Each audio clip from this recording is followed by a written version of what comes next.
Have you ever posted something on social media and then anxiously refreshed your screen to see if anyone liked it? Me too. Or that tiny hit of dopamine when a post lands? Or the sinking feeling when no one cared? I recall that well. Social media was supposed to make us feel more connected. But more often than not, it leaves us feeling more isolated than ever before. We're constantly posting, scrolling, consuming, yet still craving something more. We curate, optimize, perfect, measuring our worth based on likes, views, and algorithms. And in this process, we've forgotten the very reason we've come here: connection. What if it wasn't about performing? What if, instead of just broadcasting to an audience or mindlessly scrolling, we use social media to build lasting, impactful relationships? Every minute, every like, every follow builds our algorithm. We are the product. Our time, our attention, our interactions are what gives these platforms power. By changing how we use social media, we become the catalyst to a genuine human connection versus a follow for follow campaign. The shift from doom scrolling to fireside chats with friends. My first platform was Facebook. I made an account in 2008 to stay up to date with friends in New York. We used to post tons of photos with bad lighting, chaotic angles, neon filters, and song lyrics in fonts that would make any graphic designer cringe. Our friends would leave messages on our wall. Remember when it was called a wall? We joined groups based off of shared interests, stayed up to date with old classmates, even distant family that we haven't seen in years. It was expressive, honest, and fun. Then along came Instagram. I downloaded it to my iPod Touch in 2010. Throwback, right? Oh, the world of hashtags, oversaturated sunsets, and foodstagram moments. We were able to see lives unfold in real time. You saw their messy room, they saw yours. But these days, social media feels like a high-stakes performance. And we don't even know it's real anymore. Do they really drink those greens every day? Do I need a 7-step skincare routine? Gosh. Oh, and all of the AI-generated content keeps us on our toes. Not always in a good way. So how did we get here? What happened? In 2016, Instagram swapped out their beloved chronological feed for an engagement-based algorithm, and everything changed.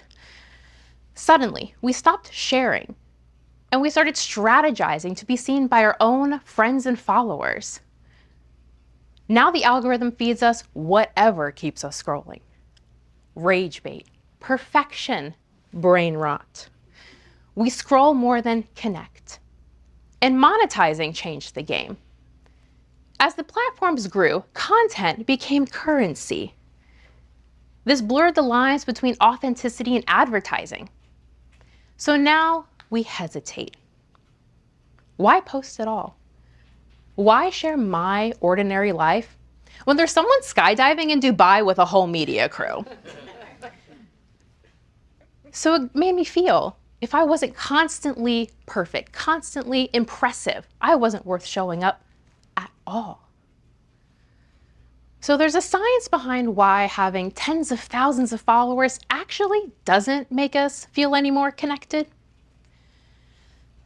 British anthropologist Robin Dunbar found that humans can only maintain about 150 stable relationships. This is your village. Our brains are wired for depth, not scale.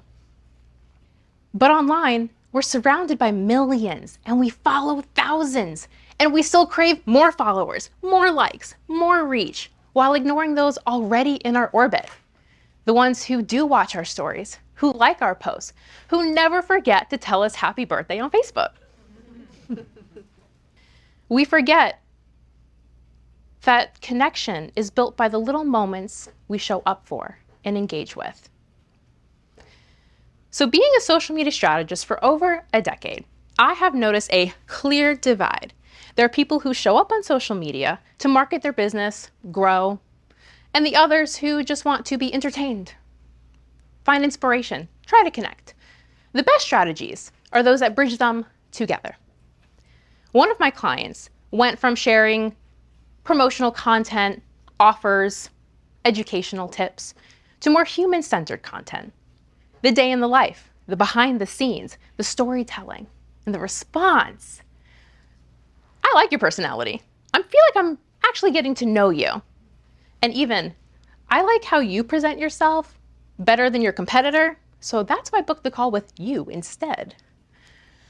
And myself, collaborating into just leaning what early social media did best, showing up as a real person, not just a polished provider.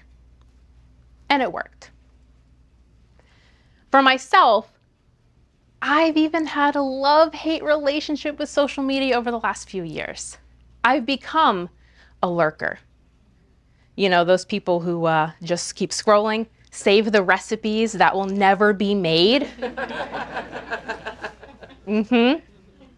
All while never posting, never commenting, never liking. But I'm always watching. And I wanted to change that. So I decided to start showing up in little ways again. Post on stories, share a photo carousel of my weekend recap.